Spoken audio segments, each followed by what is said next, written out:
Ever heard of a guy swallowing a sword for a living? Hmm? Well, get ready to have your mind blown, because today's deep dive is all about Delno Fritz. Right. A sword swallower, so good they called him Chevalier. Ah. Now, you might think you've heard it all when it comes to sideshow acts, but trust me, Fritz's story is more than just tricks and swallowed steel. Right. It's a story of resilience, ambition, and a life that reads like something straight out of Hollywood. Yeah. Which, funnily enough, it kind of was. What's fascinating about Delno Fritz is that even with international fame, so much of his life remains a puzzle. Yeah. We're piecing together fragments from historical records, newspaper clippings, and even whispers passed down through generations of performers. Really? Yeah. Like trying to put together a jigsaw puzzle in the dark. Exactly. But that's what makes this so exciting, right? Yeah. I mean, we're talking about a guy born back in 1871, one of 17 children. 17. Wow. In Ashley, Pennsylvania. I can barely handle my two. Yeah. Talk about a full house. Yeah. But it makes you wonder about the environment he grew up in. Right. What kind of dinner table conversations they had. And it's in Ashley where the story takes a turn. Okay.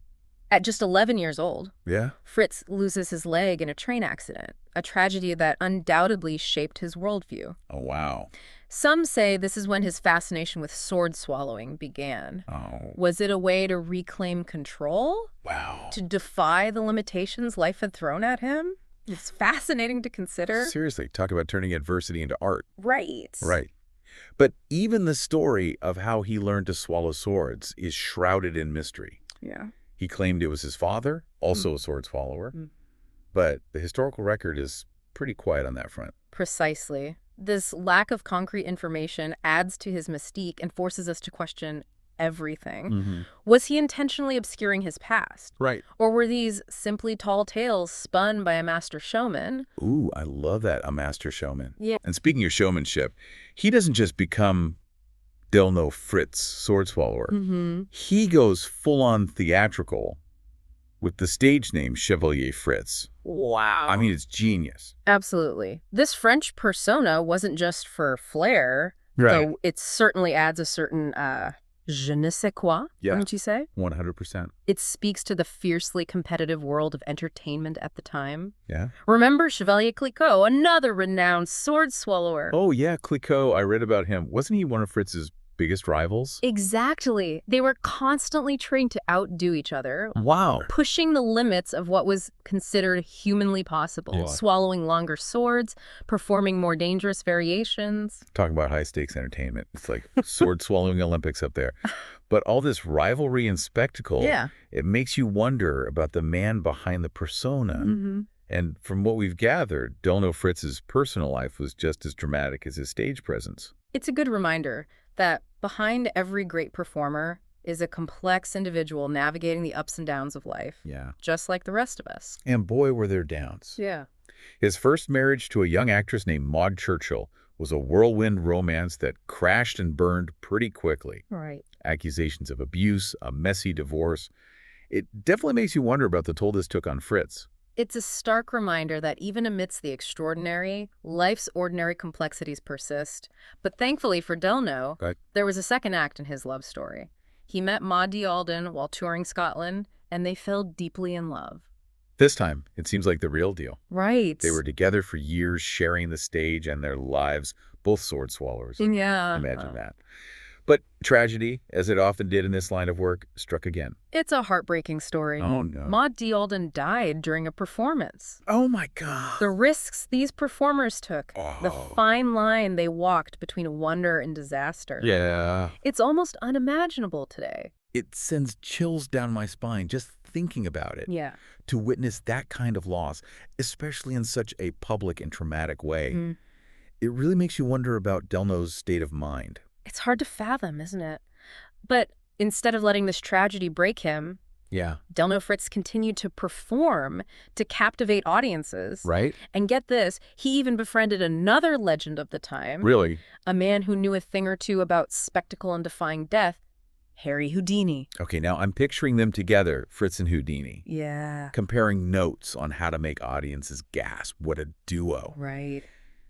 But their connection, I think, speaks to something deeper about Delno Fritz. Right. It wasn't just about the danger. Right. Right? It was about pushing boundaries, challenging perceptions. Exactly. Think about the context of the time. Yeah. This was the golden age of dime museums, circus sideshows, Yeah. a world hungry for the unusual and the unbelievable. Yeah. Delno Fritz, with his death-defying act, Right. he wasn't just entertaining, he was tapping into that primal human need to see the impossible made real. It's like he was almost a scientist in a way, testing the limits of what the human body could withstand. And the risks were very real. Right. Sword swallowing then wasn't like the carefully choreographed acts you might see today. Right. One wrong move, a sudden spasm, Yeah. could have been disastrous.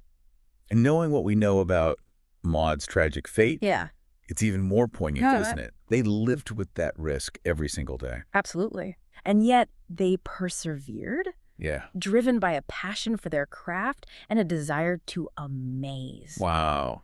It's hard to imagine the kind of dedication it took to step onto that stage night after night, Yeah. knowing the potential costs. It's almost superhuman. Yeah, But that resilience, it seems to be a thread that runs throughout Delno Fritz's entire life. it really does. From that childhood accident to the ups and downs of his career, Yeah. even the personal tragedies he faced, he just kept going. That's what makes his story so compelling. Right. It would have been easy to give up, to let the hardships define him. Yeah. But instead, he channeled that energy into his art, into pushing himself further, Right. into constantly reinventing himself. Like, think about it. Yeah. He starts in small-town Pennsylvania, then conquers the stages of London and New York, Right. even ends up rubbing shoulders with Hollywood elites. Yeah. Talk about a life well lived. And let's not forget his decision to mentor his niece, Yeah. Edna Price, in the art of sword swallowing. Oh, wow. That speaks volumes about his character. You're right. He could have easily guarded his secrets, Right. made sure he was the only chevalier in town. Right.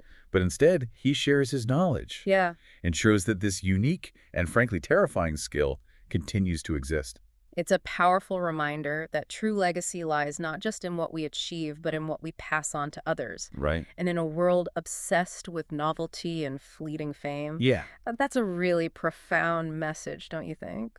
Absolutely. Right. But it does make you wonder, what drove Delno Fritz to do all of this? Yeah. Was it fame? Right. Fortune? A burning desire to cheat death every night on stage? Perhaps a bit of all those things, Yeah. but I think it goes even deeper than that. Okay. Delno Fritz, at his core, was a showman, Yeah. a storyteller. Right. And his story, as we've seen, was one of resilience, ambition, and the enduring human capacity for wonder. And what's amazing is that even now, Yeah. over a century later, Right. his story continues to fascinate and inspire. It does. It's a testament to the power of a life lived on one's own terms, defying expectations and embracing the extraordinary energy of his way. And as we delve further into the specifics of his career, his relationships, and the legacy he left behind, Yeah. keep that in mind. Okay. Because Delno Fritz's story, as unbelievable as it sometimes seems, is ultimately a story about what it means to be human. Beautifully put. And speaking of stories, let's talk about that Hollywood chapter. A sword swallower on the silver screen. That's a whole other level of daring. Okay, but seriously, a sword swallower in Hollywood. It sounds like something out of a movie itself. It really does, and it speaks to Delno Fritz's incredible adaptability. Yeah. Here he is, a man who honed his craft in dusty tents and grand theaters, Right. suddenly thrust into the burgeoning world of silent film. Yeah. It boggles the mind to think what he must have thought, what challenges he faced. I know, right? Can you imagine explaining sword swallowing to a camera crew back then? I can't even imagine explaining it to my neighbors, Yeah. let alone a whole film crew. Yeah. But it makes you realize this wasn't just about the act itself for Fritz. This was about captivating audiences, no matter the medium. Precisely. And he shared the screen with legends like Lon Chaney. Wow. Talk about a testament to his enduring appeal. Yeah. This wasn't some sideshow novelty act. Right. This was a performer who could hold his own alongside Hollywood's elite. It's kind of mind-blowing when you think about it. But I keep coming back to this idea of resilience with Delno Fritz. Right. Every time life threw him a curveball, he found a way to not just bounce back, but to excel. He truly embodies that never give up spirit, doesn't he? He does. And that's a powerful message for all of us, no matter what our own swords to swallow might be. Right. His story reminds us that even in the face of adversity, even when the odds seem stacked against us, there's always a way to find strength, to reinvent ourselves, to keep striving for something extraordinary. So well said. And, as we've been on this deep dive, I've realized Delno Fritz's story isn't just about spectacle. Right. It's about the human spirit's ability to overcome, to adapt, and to leave a mark on the world that extends far beyond any single act or performance. He reminds us that life is full of surprises, both wonderful and tragic. Yeah. And it's how we navigate those surprises, how we choose to respond to the unexpected, that truly defines us. Delno Fritz chose to meet those challenges head-on. He did. With a sword in hand and a twinkle in his eye. He certainly did. And on that note, I want to thank you, our listeners, for joining us on this incredible journey through the life of Delno Fritz, a man who dared to defy expectations, to push boundaries, and to remind us that the most extraordinary stories are often found in the most unexpected places. And if you're eager to uncover more about the fascinating world of Delno Fritz and the history of sword swallowing, we encourage you to check out the book To The Hilt, A Sword Swallower's History of Sword Swallowing by Dan Meyer and Marc Hartzman. It's a captivating read. You can find To The Hilt wherever books are sold. Yeah. And don't forget to explore the To The Hilt Deep Dive podcast, available at tothehilt.net, tothehilt.org, or tothehiltbook.com for even more incredible stories from the world of sword swallowing. Until next time, keep exploring, keep questioning, yes, and keep seeking out the extraordinary in the everyday. And remember, as Delno Fritz proved, life's too short to be anything but daring. Dancing close to life and death, stories written deep in flesh, legends born in every test. Through history's winding path, crafted with an iron grasp, voices from a world gone past, echo in the feet they clasp.